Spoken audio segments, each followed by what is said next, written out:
The tinted glass of the VIP lounge seemed like a shield for Adrian's dark secrets. He swirled his 18-year-old scotch, smirking at Chloe, his mistress, who believed she had secured the bag. Adrian was hours away from signing a deal with a mysterious angel investor to save his crumbling company, confident his wife Mafia was home knitting. He was wrong. When the lounge doors slid open, Adrian didn't see a stranger walking in. He saw Sarah. She wasn't there to save him. She was his reckoning. She held the checkbook, the power and the match to burn his life down. The air inside the sovereign first-class lounge at JFK Terminal 4 didn't smell like an airport. It smelled of bergamot, aged leather, and the specific crisp scent of money. It was a world away from the chaos of the security lines below a sanctuary where the silence was heavy and expensive. Adrian Sterling adjusted the cuffs of his bespoke navy suit, catching his reflection in the floor-to-ceiling window that overlooked the tarmac. At 42, he looked every inch the tech mogul he pretended to be. His jaw was sharp, his hair graying perfectly at the temples, a distinguished look that his PR team insisted tested well with shareholders. "You're vibrating," a soft voice purred from the plush velvet armchair behind him. Adrian turned. Chloe was sipping a mimosa. Her legs crossed a diamond tennis bracelet, Adrian's gift from last Tuesday, glittering on her wrist. She was 24, a marketing intern who had quickly marketed herself into Adrian's bed, and she hoped onto his bank account. She was beautiful in a terrifyingly precise way, perfectly highlighted blonde hair, filler-enhanced lips that always looked slightly parted, and eyes that assessed the value of everything they touched. "I'm not vibrating," Adrian lied, though his hand shook slightly as he reached for his double espresso. "I'm focused. This meeting is everything, Chloe. Everything." "It's just an investor, babe," Chloe said dismissively, checking her reflection in her phone screen. "You've charmed hundreds of them. That's what you do. You're Adrian Sterling. You talk and people throw money at you." Adrian clenched his jaw. If only she knew. The narrative outside these walls was that Sterling Dynamics was the pioneer of next-gen AI logistics. The reality was that Adrian was bleeding cash. He had leveraged the house in the Hamptons, the penthouse in Tribeca, and emptied the joint savings account he shared with his wife, Sarah. He was 3 weeks away from bankruptcy. This silent investor was his last lifeline. The broker, a nervous man named Simon, had set it up. "She's eccentric," Simon had said. "She represents a massive private equity trust. She wants to meet at the airport before she flies to Zurich. If she likes you, she signs a check for 20 million today. 20 million. It would cover the debts, the embezzlement he was trying to hide from the board, and the lifestyle he was currently funding for Chloe." "You shouldn't have come," Adrian murmured, checking his Rolex. "If Simon sees you—" "Simon isn't here yet," Chloe pouted, standing up and walking over to him. She placed a manicured hand on his chest. "Besides, I'm your executive assistant for the weekend. Remember, we have that conference in Zurich." Adrian looked at her desire warring with anxiety. That was the plan. Secure the funding fly to Zurich with Chloe. Celebrate the victory, and come home to Surah with a generic gift and a lie about exhaustion. "Just sit over there when they arrive," Adrian instructed, gently pushing her hand away. "Look busy. On your laptop. Don't smile at me like that." "Like what?" Chloe smirked, tracing the lapel of his jacket. "Like you own me." Chloe laughed, a tinkling sound that drew the attention of a weary businessman in the corner. "But I do, Adrian. Doesn't it feel good?" She walked back to her seat, sashaying her hips, confident in her victory. In Chloe's mind, the war was already won. She knew about Sarah. Adrian described his wife as a homebody, a woman who had let herself go, a bore who cared more about her garden and her charity auctions than her husband's needs. Chloe felt a smug pity for Sarah. It was a survival of the fittest world, and Chloe was simply fitter. Adrian checked his phone. No texts from Sarah. Good. She was probably at her pottery class or having tea with her sister. Sarah was predictable. Safe. Boring. She had been with him since college, back when he was driving a rusted Honda Civic and eating ramen. She had supported him while he built the company, handling the boring stuff. Taxes, household logistics, emotional support, while he handled the glory. He had outgrown her. That's what he told himself. A CEO needed a partner who looked good on a yacht, not one who worried about the carbon footprint of the yacht. Mr. Sterling, the concierge, a woman with an immaculate bun and a tight smile, approached their area. Adrian straightened up, buttoning his jacket. Yes, your guests have arrived. They are being escorted up now. Adrian's heart hammered against his ribs. This was it. The poker face slid into place. He looked at Chloe. Laptop, now. Not a word unless spoken to. Chloe rolled her eyes, but opened her MacBook Air, pretending to type. The frosted glass doors of the private suite slid open. First entered Simon the broker. He looked sweating, his tie slightly askew, clutching a briefcase like a shield. He looked pale. Terrified, even. Adrian! Simon squeaked. They're here. Good, Adrian said, extending his hand, projecting confidence he didn't feel. Let's get this done. Adrian, Simon whispered urgently, leaning in. I didn't know. I swear to God I didn't know until 5 minutes ago, when I saw the ID. Didn't know what? Adrian snapped. Then the second figure entered. It was a woman. She was flanked by 2 large men in dark suits who looked less like bodyguards and more like military contractors. She was wearing a cream-colored cashmere coat that probably cost more than Chloe's car. Her sunglasses were oversized tortoiseshell, hiding her eyes. She wore a silk scarf wrapped around her head, vintage Hollywood style. She moved with a grace that was predatory, silent, and fluid. She didn't look at Adrian. She walked straight to the head of the low conference table and sat down. One of the bodyguards immediately placed a heavy metal briefcase on the table. Adrian frowned. He didn't recognize her, but the atmosphere in the room had shifted. The air felt thinner. Welcome, Adrian said, stepping forward with his best charming smile. I'm Adrian Sterling. It's a pleasure to finally meet the visionaries behind the Artemis Trust. The woman said nothing. She slowly reached up and removed her sunglasses. Chloe from her corner looked up, bored. Then she froze. Adrian blinked. His brain short-circuited. He knew those eyes. They were hazel flecked with gold. He had looked into them thousands of times. He had looked into them over breakfast this morning when he lied about his flight time. The woman unwrapped the silk scarf, letting dark chestnut hair cascade down her shoulders. She shook her head slightly, settling the waves. It was Sarah. But it wasn't the Sarah he knew. The Sarah he knew wore yoga pants and minimal makeup. The Sarah he knew had a soft, apologetic voice. This woman sat with a spine of steel. Her makeup was flawless, sharp, accentuating the high cheekbones he usually ignored. She wore a tailored suit underneath the coat that screamed power.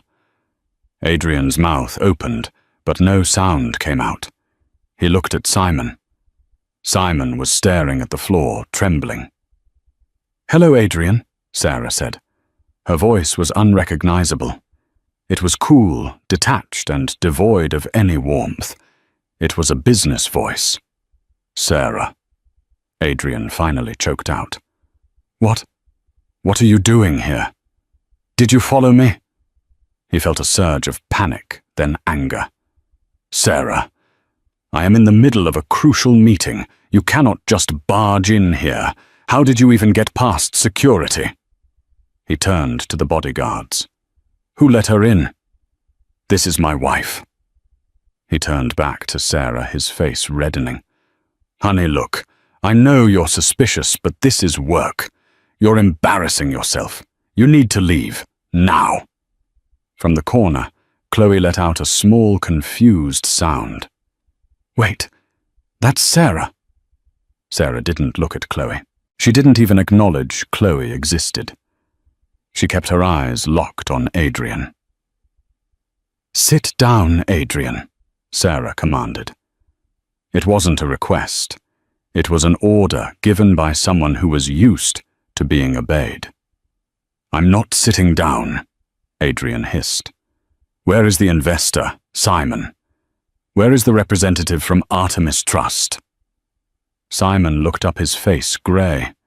He pointed a shaking finger at Sarah. "She is the representative, Adrian," Simon whispered. "She is Artemis Trust." The silence that followed was absolute. Adrian laughed. It was a brittle, frantic sound. "That's ridiculous. Sarah is a housewife. She volunteers at the library. She doesn't know the difference between equity and debt." Sarah leaned forward, interlacing her fingers on the table. A massive diamond ring, not her wedding ring, but a solitaire that looked like ice flashed under the lounge lights. "That was your first mistake, Adrian," Sarah said calmly. "Assuming that because I chose to support you, I was incapable of surpassing you." She signaled to one of the bodyguards. He opened the metal briefcase. Inside was not cash, but a single, thick file folder. "Artemis Trust," Sarah began, her voice steady, "is the venture capital arm of the Sterling family estate. My family estate." "Your family," Adrian scoffed. "Your dad was a mechanic in Ohio." "My stepfather was a mechanic," Sarah corrected.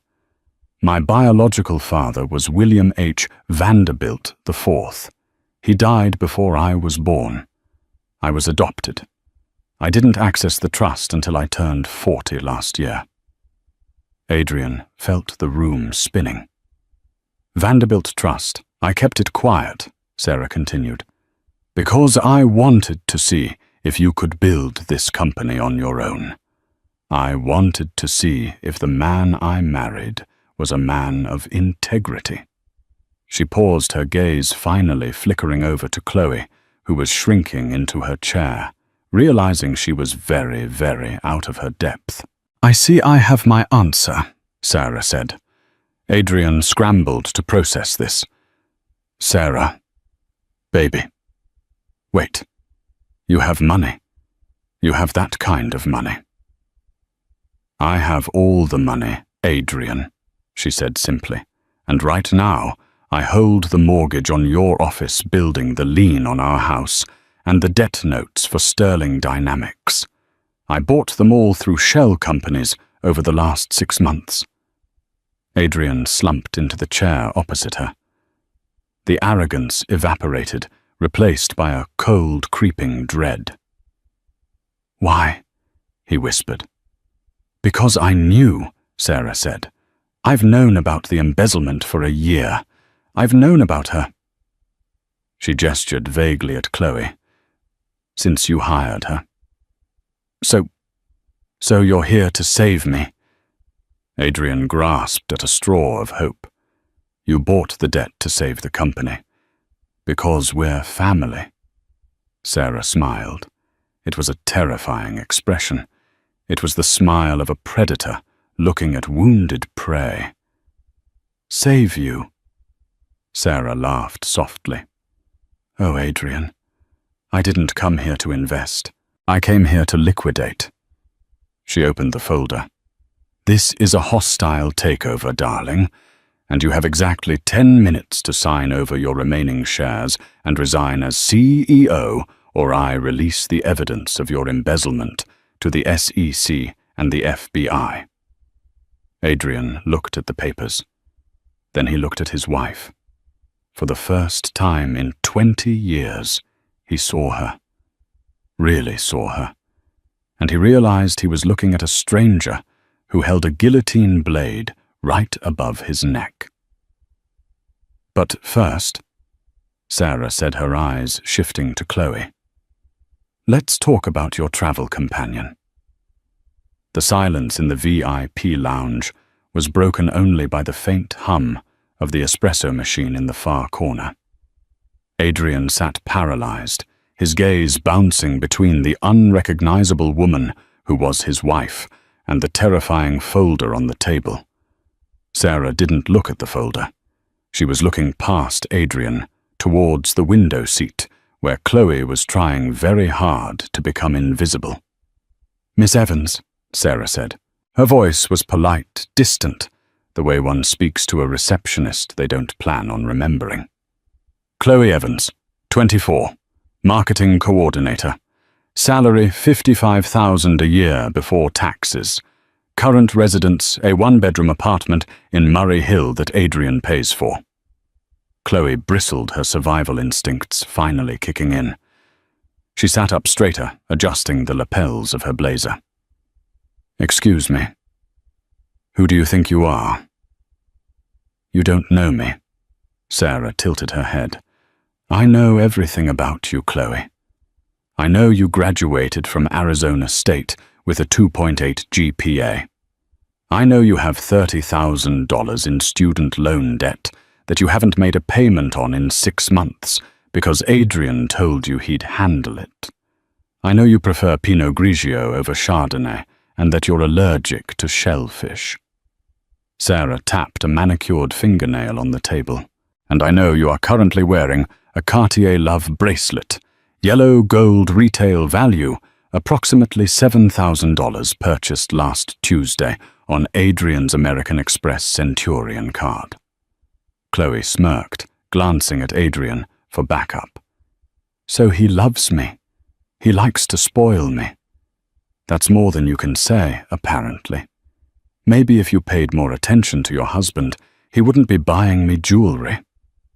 Adrian flinched. He wanted to tackle Chloe to stop her talking. She had no idea what beast she was poking. Sarah didn't even blink. A small, icy smile touched the corners of her mouth. "Adrian didn't buy you that bracelet, Chloe," Sarah said softly. "I did." Chloe frowned. "What? The Centurion card?" Sarah explained patiently, as if talking to a slow child. "It's a supplementary card attached to the primary account. My account. Adrian hasn't qualified for his own primary line of uncapped credit in 3 years. I hold the primary agreements. I saw the charge come through immediately. I approved it." Adrian felt sick. He remembered the notification on his phone, the approved text. He had assumed it was just the bank's automated system. Sarah turned her eyes to Adrian. "I've been funding your affair for the last 8 months, Adrian. The dinners at Le Bernardin, the weekend trips to Miami, the apartment rent. All of it. Paid for by the wife you thought was too stupid to notice." Chloe looked down at the bracelet on her wrist. It suddenly looked like a shackle. "Why?" Adrian whispered, horrified. "Why let me do it?" "Research and development," Sarah said coldly. "I needed to see how far you'd go. I needed to see if you had any bottom line. You don't. You spent 50 grand of my money on her in 3 months while you were telling me we couldn't afford to re-tile the guest bathroom." Sarah turned back to Chloe. The amusement was gone from her face, replaced by hard granite. "Now, Miss Evans, here is the reality of your situation. You are holding a first-class ticket to Zurich that was purchased with stolen company funds. That makes you an accessory to wire fraud. The jewelry you are wearing is considered proceeds from criminal activity. Chloe gasped, her hands flying to her mouth. I didn't know. He told me he was rich. He lied, Sarah said simply. Men like him always lie to girls like you. Now I have two options for you. Option A, you stay here, and when the FBI arrives in about 20 minutes to arrest Adrian, they can take you in for questioning too. You'll lose your job, your reputation, and you'll likely face charges. Sarah leaned forward. Option B, you take off that bracelet, put it on the table. Pick up your economy class bag and walk out of this airport. You forget you ever met Adrian Sterling. You disappear from his life and mine permanently. Chloe didn't hesitate for a second. She practically tore the bracelet off her wrist, scratching her skin in the process. It clattered loudly onto the metal table. She grabbed her laptop and her oversized tote bag. She stood up, her face streaked with sudden tears of panic. "Chloe, wait," Adrian said weakly, reaching a hand out. "Don't just leave." Chloe looked at him with pure, undiluted venom. The facade of the adoring mistress vanished. "You broke-lying piece of trash," she hissed. "You almost got me arrested." She looked at Sarah, a strange mix of fear and respect in her eyes. "I'm going. I'm gone. I never knew him." "Smart girl," Sarah murmured.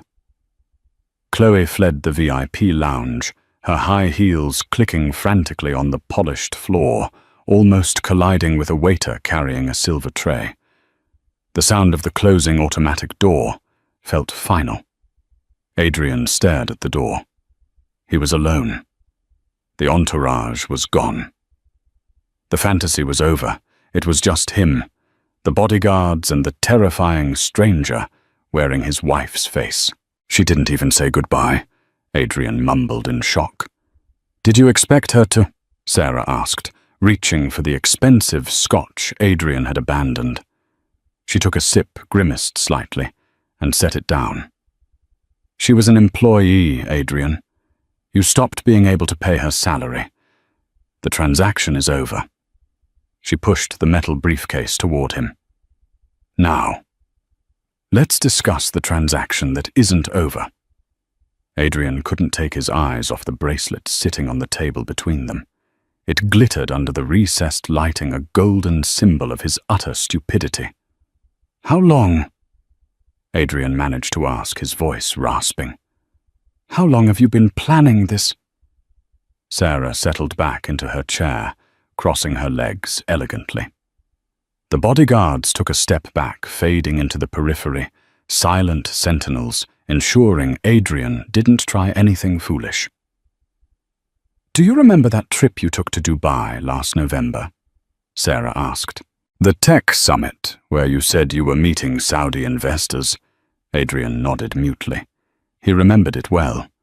He had spent 4 days in a penthouse suite at the Burj Al Arab, with a high-end escort billing the entire thing to Sterling Dynamics under client acquisition.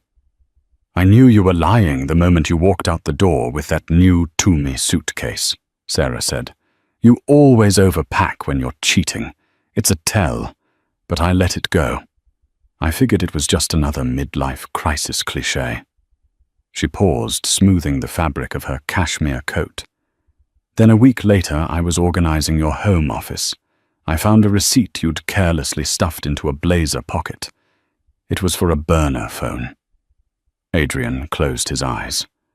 Rookie mistake. "Why does a man running a legitimate tech company need an untraceable burner phone?" Sarah posited. "He doesn't. That's when I stopped being your wife and started being an investigator." "You could have just asked me," Adrian pleaded, trying to channel the charm that had worked on her for 2 decades. "Sarah, baby, we could have talked about it. Marriage counseling." Sarah actually laughed out loud. It was a harsh, barking sound. "Counseling Adrian, you weren't having an emotional affair. You were looting our future." She gestured to the file. "I hired Kroll, the corporate investigations firm. Best in the business. Cost me a fortune, but they are thorough. They put forensic accountants on your company books without you ever knowing." Adrian felt a cold sweat break across his forehead. Kroll was legendary. If they had looked at his books, they had seen everything. The inflated vendor invoices, the kickbacks from suppliers, the siphoning of R&D funds into offshore shell accounts in Belize. "They found the rot within 48 hours, Sarah said. "Sterling Dynamics hasn't turned a real profit in 4 years, has it? You've just been moving debt around, robbing Peter to pay Paul, keeping the stock price artificially inflated with press releases about non-existent AI breakthroughs." Adrian stared at the table. It was a temporary liquidity issue. The market is tough right now. I just needed a bridge to the next product launch. "Lies," Sarah said sharply. "You were bleeding the company dry to fund your lifestyle because you knew it was going to collapse anyway. You were trying to secure your own lifeboat while the ship went down, taking your employees and me with it." She leaned in closer, her hazel eyes hard as diamonds. "When Kroll showed me the numbers, I didn't cry. I didn't throw things. A strange calm came over me. It was like waking up from a 20-year coma. I realized the man I loved didn't exist. You were just a parasite." "Sarah, don't say that," Adrian choked out. "I love you." "Tom, stop it," she commanded. "You love yourself. You loved the reflection of yourself you saw in my eyes when I believed in you." She tapped the folder. "That's when I decided I wasn't going to be your victim. I was going to be your executioner. I remembered the Vanderbilt Trust, my birthright that I had ignored because I wanted a normal life with you. Well, normal was over." She explained the mechanics of his destruction with the dispassionate tone of a surgeon detailing a procedure. "I contacted the trustees of the Artemis estate. I activated my full inheritance. It was substantial. Far more than even I realized. Billions, Adrian. Real liquid capital, not the smoke and mirrors you play with." Adrian felt dizzy. Billions. He had been living with a billionaire for 20 years and had her clipping coupons for groceries. "I set up a holding company in Luxembourg, Project Nemesis. A bit dramatic, I know, but I was feeling emotional at the time," she said dryly.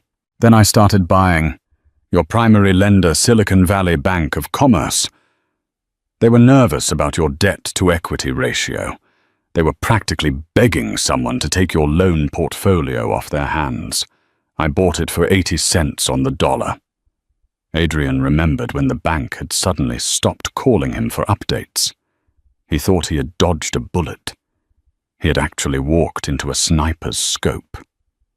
"Then I went after your vendors, the chip suppliers in Taiwan, the server farms in Nevada.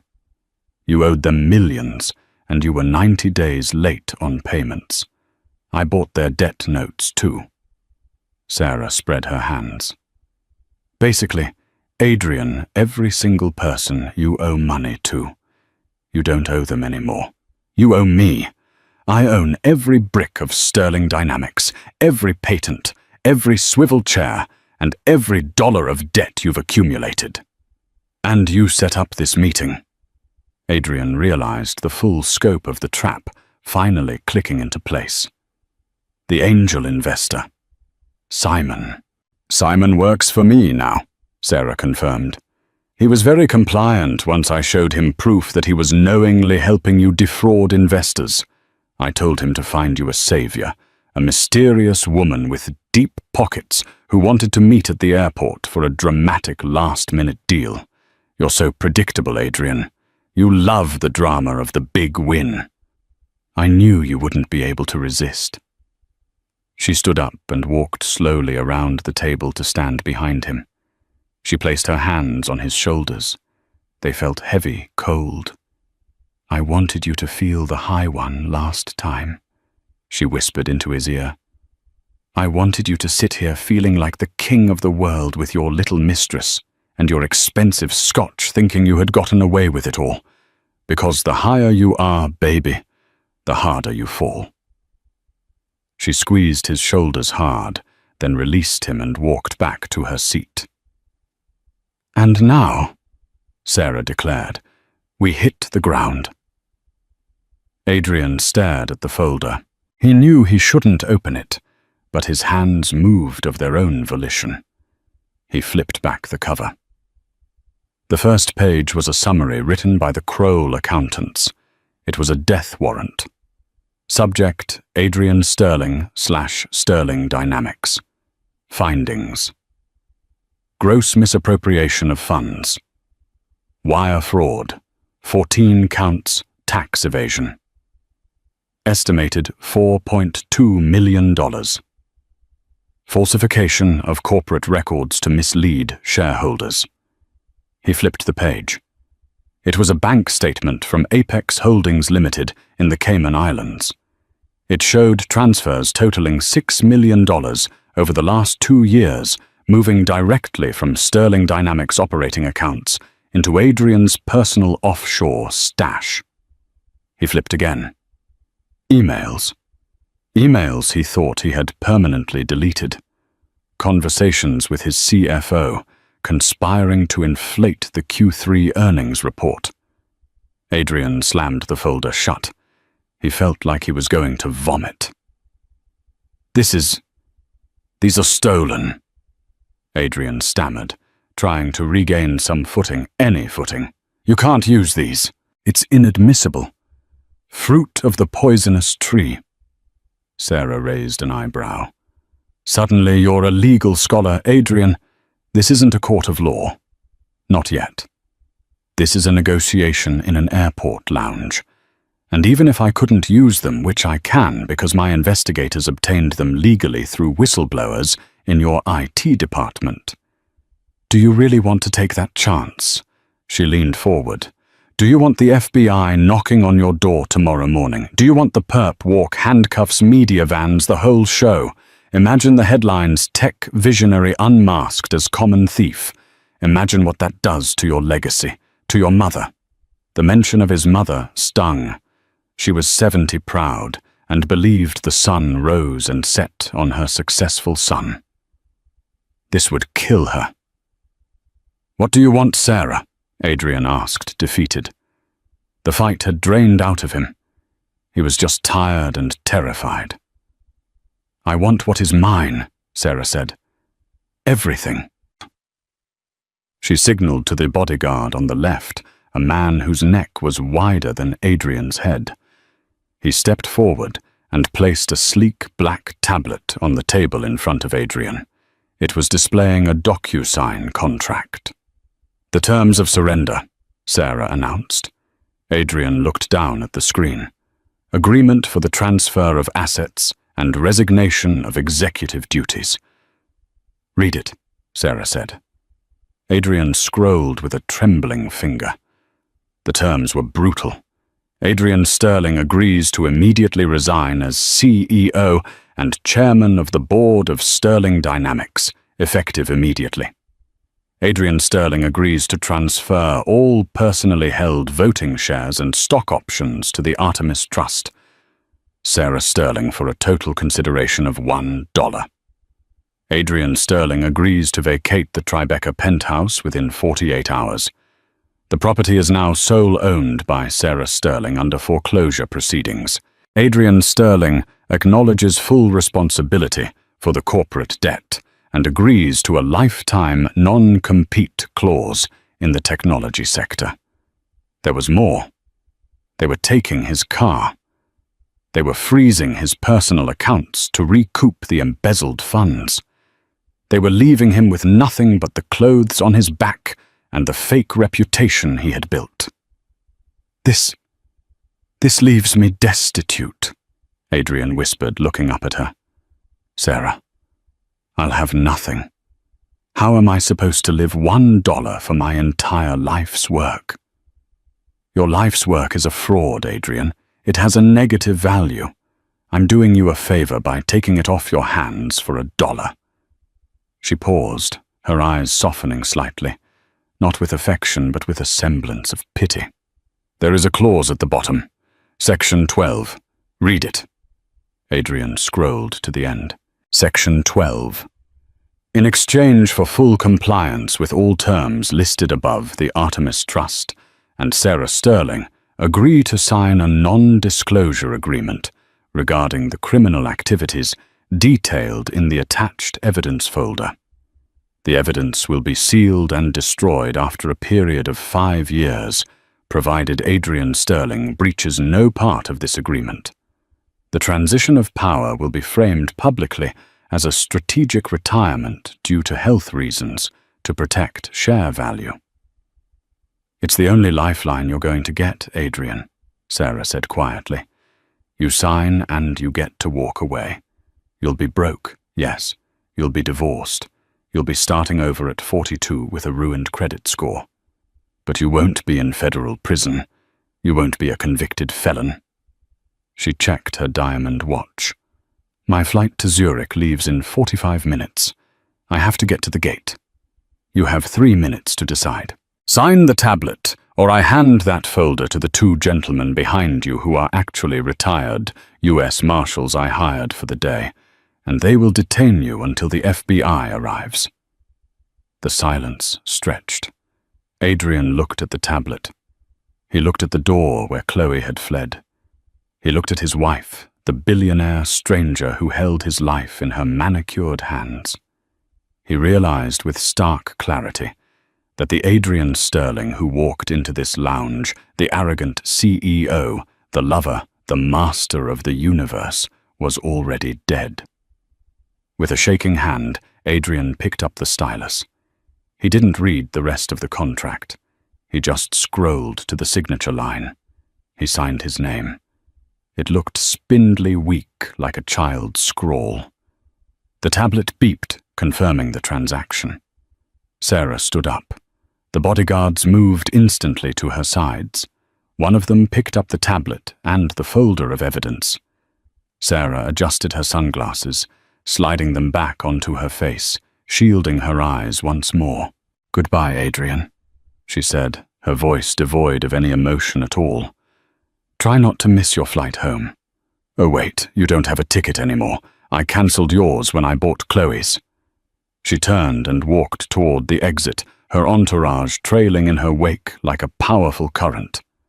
Adrian sat alone in the silence of the VIP lounge, the scent of expensive leather and bergamot, suddenly cloying, choking him.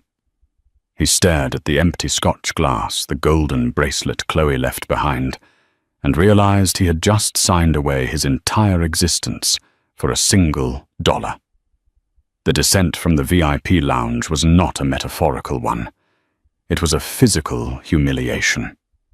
After Sarah left, Adrian sat for another 10 minutes, staring at the wall until the concierge politely informed him that his access to the Sovereign Suite had been revoked. The membership linked to the corporate account was dead. Adrian stood up. His legs felt like lead. He walked out of the lounge past the velvet rope and into the general terminal population. The noise hit him like a physical blow, crying babies, blaring announcements, the smell of fast food grease replacing the scent of bergamot. He reached into his pocket for his phone to call an Uber Black. He needed to get home, regroup, and call a lawyer. Surely he could fight this. Duress coercion. He opened the Uber app. Payment method declined. He frowned and tried his personal visa. Declined. He tried his debit card. Declined. A cold numbness spread through his fingers. She hadn't waited 48 hours. She had frozen the assets immediately.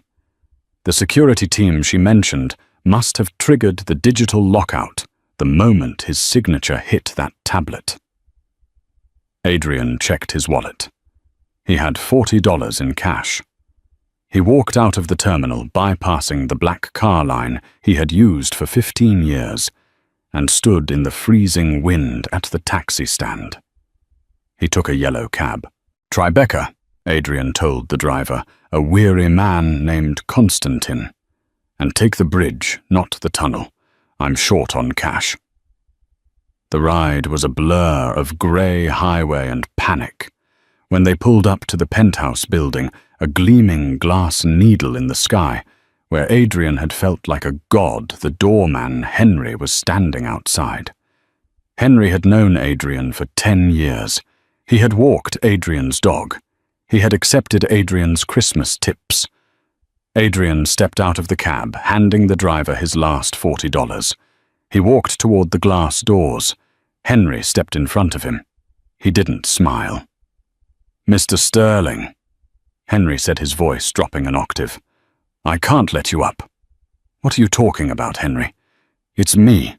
I live here." "Not anymore, sir," Henry said, looking uncomfortable but firm. "Mrs. Sterling called the building management an hour ago. The locks have been digitally rekeyed. She said you are to be provided with—" Henry reached behind the podium and pulled out a small cardboard box. "This." Adrian stared at the box. It contained a few toiletries, a change of clothes, sweatpants, and a t-shirt, and a sealed envelope. "My things," Adrian stammered. "My suits, my watches, my computer. The apartment is being staged for inventory, sir. Mrs. Sterling was very specific. No unauthorized entry. Security is on the way down if you refuse to leave." Adrian took the box. He opened the envelope. Inside was a single key and a post-it note in Sarah's handwriting. 32 B Oak Street, Queens. It's paid through the end of the month. After that, you're on your own. S. Adrian knew the address. It was a rental property his company had bought years ago to house junior developers visiting from overseas. It was a basement studio in a run-down part of Astoria. It started to rain. Adrian stood on the sidewalk of the life he used to own, holding a cardboard box, wearing a $5,000 suit that was now the only asset he possessed. He didn't have money for the subway. He began to walk. It was a long walk from Tribeca to the Queensboro Bridge. As he trudged through the rain, his Italian leather shoes soaking through his phone buzzed. It was a notification from the Wall Street Journal. Breaking Adrian Sterling. Steps down as CEO of Sterling Dynamics, citing severe health issues. Sarah Sterling, heiress to Vanderbilt Artemis. Fortune named interim CEO. He stopped on a street corner, water dripping from his nose onto the screen. He clicked the article. There was a photo of Sarah looking powerful and serene. The article didn't mention the fraud. It didn't mention the mistress. It painted Adrian as a tragic figure, a man struck down by illness in his prime, and Sarah as the noble wife stepping up to preserve his legacy. It was the perfect cover story. It destroyed him by saving him. He couldn't scream the truth without admitting he was a criminal. He was trapped in her narrative.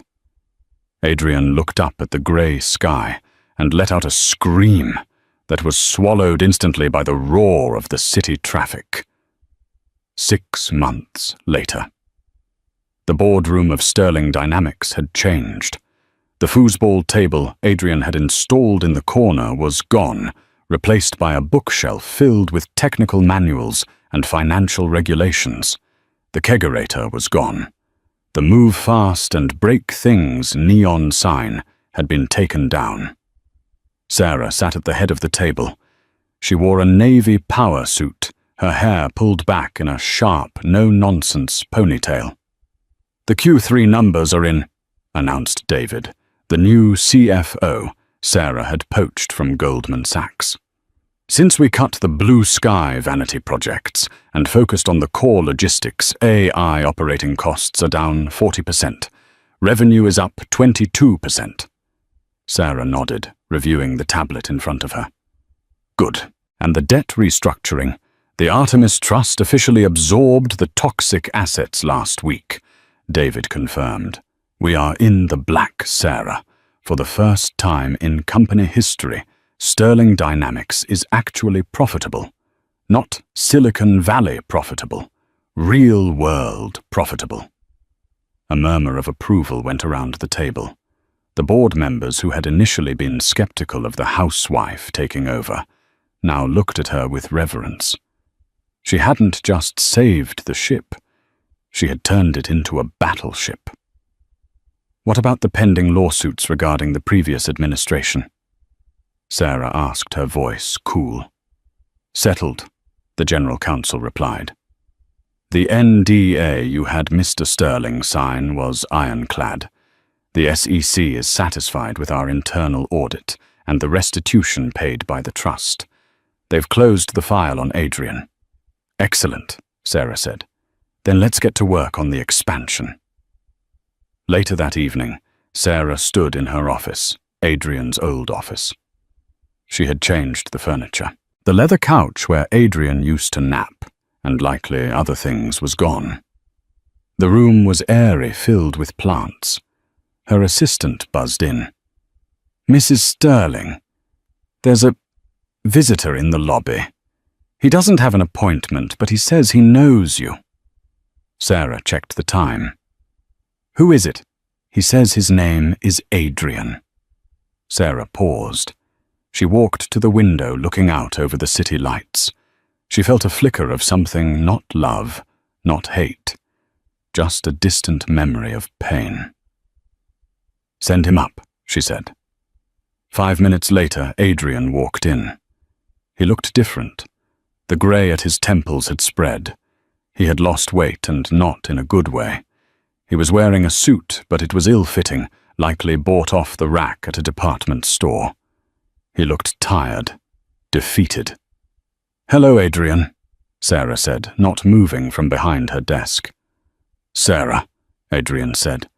His voice was hoarse. He looked around the office. You changed the curtains. I changed everything, she corrected. I saw the quarterly report, Adrian said, shifting his weight awkwardly. You're doing, well, better than I did. I'm actually working, Adrian, not playing CEO. Adrian sighed, slumping into one of the guest chairs.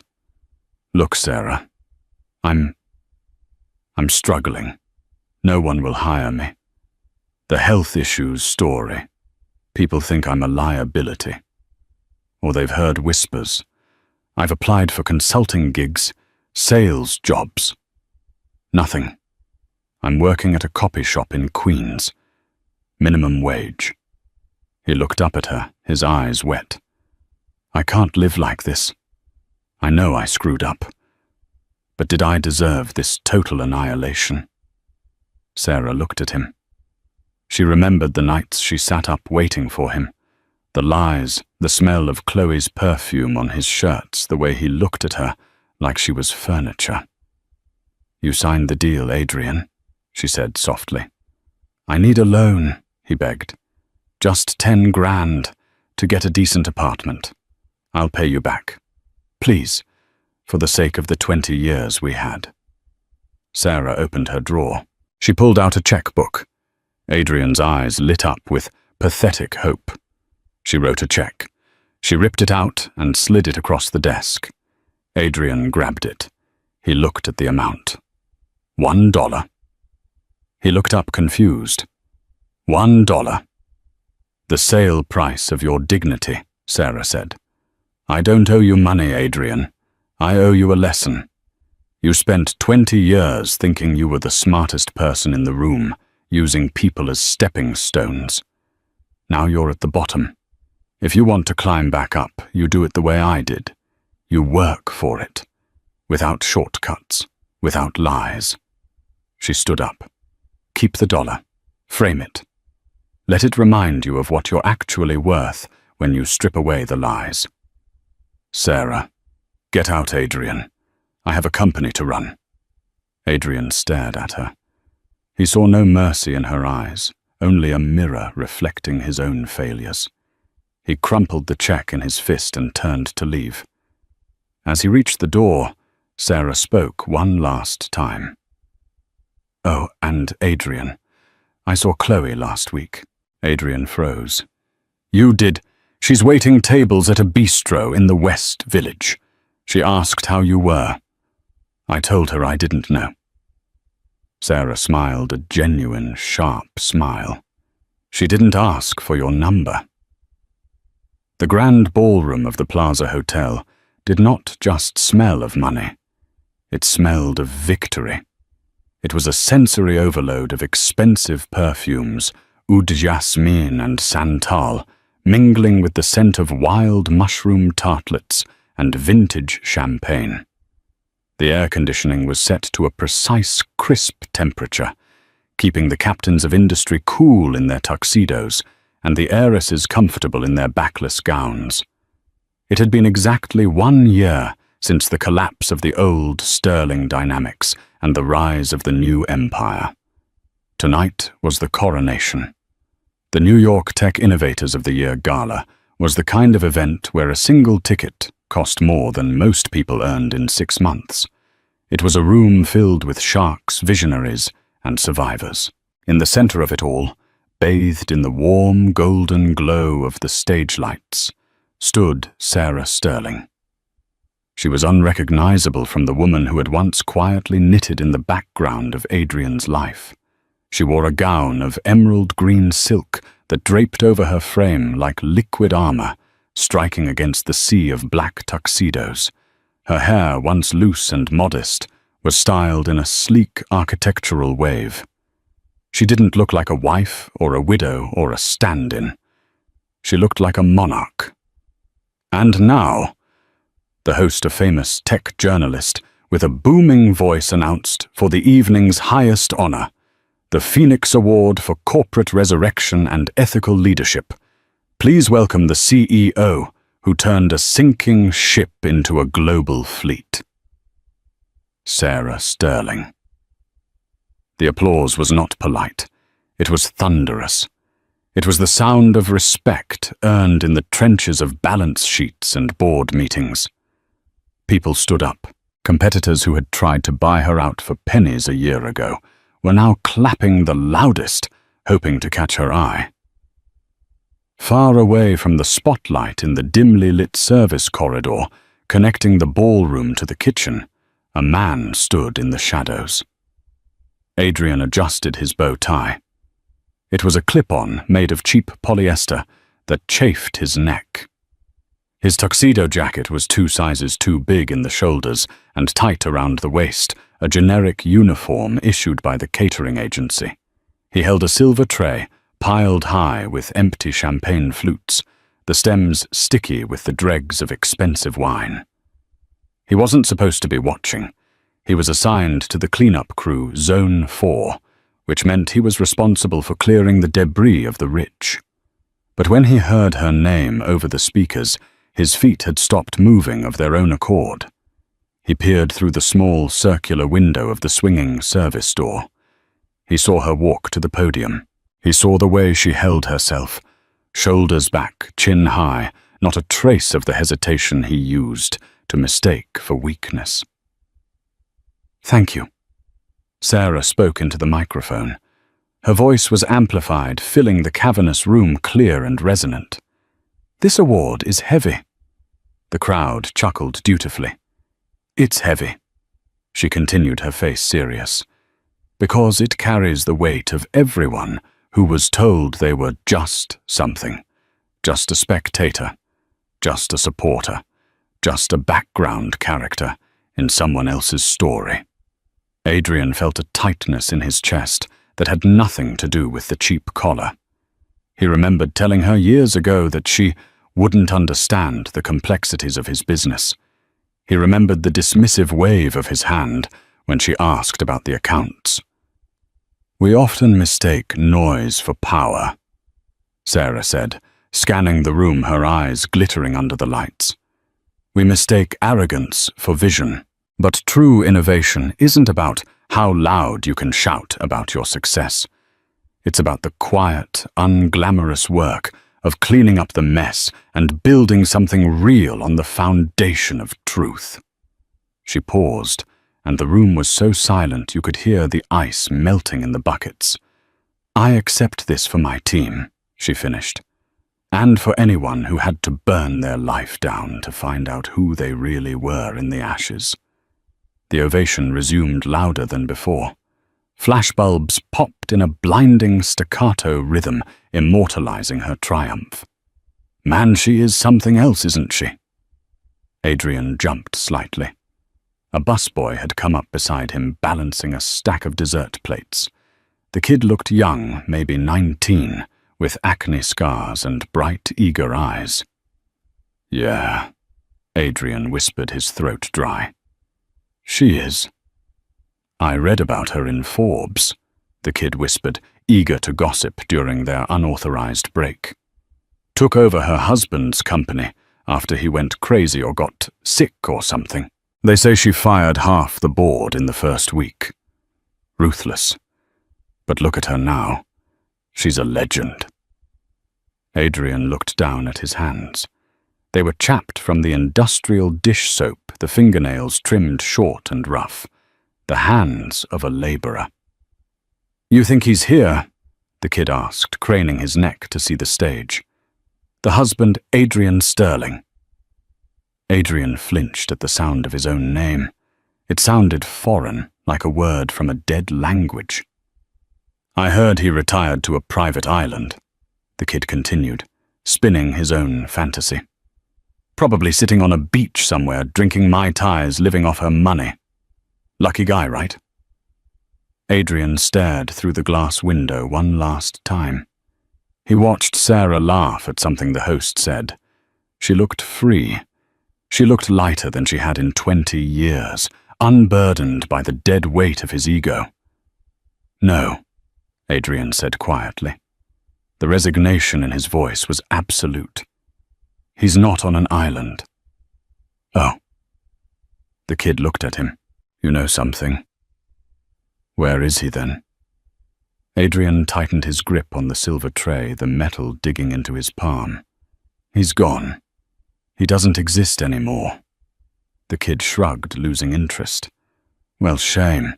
He's missing a hell of a party. The shrimp alone cost more than my tuition. On stage, Sarah raised the crystal trophy high, a beacon of her victory. For a split second, her gaze seemed to sweep across the room, past the adoring billionaires, past the cameras, and land on the service door. Adrian held his breath, but her eyes didn't linger. They moved on, bright and unburdened. She didn't see him. Why would she? She was looking at the future, and he was just a ghost from the past, standing in the dark with the dirty dishes. Sterling Hay, move it! The harsh shout of the shift manager, a frantic man with a clipboard, shattered the moment. I've got tables on the north terrace that look like a bomb went off. Stop daydreaming and get back to the pit. Yes, sir, Adrian said automatically. Going now. He turned his back on the golden light of the ballroom. He pushed through the heavy swinging doors, leaving the music and the applause behind, stepping into the humid, clanging chaos of the kitchen. The contrast was instant.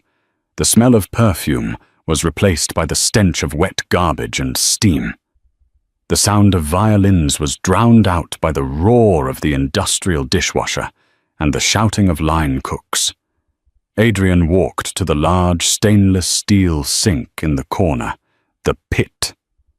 Piles of dirty plates smeared with half-eaten filet mignon and truffle sauce awaited him. He set his tray down. He took off his tuxedo jacket and hung it on a hook, revealing the sweat-stained white shirt underneath. He rolled up his sleeves. He picked up a sponge and a steel wool scrubber. The water was scalding hot, but he plunged his hands in without flinching. He scrubbed a plate. then another, then another. There was no negotiation here. No board members to charm, no investors to dazzle with lies, no mistress to impress. There was just the plate, the dirt, and the work. "Faster, Sterling," the manager barked from across the line. "I'm on it," Adrian muttered. He looked at his reflection in the stainless steel backsplash.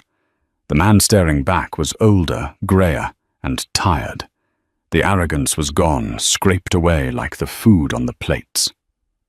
Outside the service entrance, snow began to fall on New York City. It covered the limousines waiting for the guests. It covered the penthouse balconies in Tribeca. It covered the streets of Queens, where Adrian would take the bus home in 3 hours. The snow fell silently, layer by layer, burying the history of Adrian Sterling, leaving nothing but a blank white page for the man washing dishes to stare at. He picked up the next plate. He scrubbed. And for the first time in his life, he simply did the work. And that is the story of Adrian and Sra. It's a brutal reminder that in the game of life and business, you should never mistake kindness for weakness, and you should never, ever underestimate the person who holds your foundation together. Adrian thought he was the king, but he forgot that in chess, the queen is the most powerful piece on the board. What do you think? Was Sarah's punishment too harsh? Or did Adrian get exactly what he deserved? I'd love to hear your take in the comments below, especially about that final scene in the kitchen. If you enjoyed this story of betrayal, revenge, and justice, please smash that like button. It really helps the channel grow. And don't forget to subscribe and ring the bell, so you never miss a new story. We drop new dramas every Tuesday and Friday. Thanks for watching, and remember, be careful who you cross.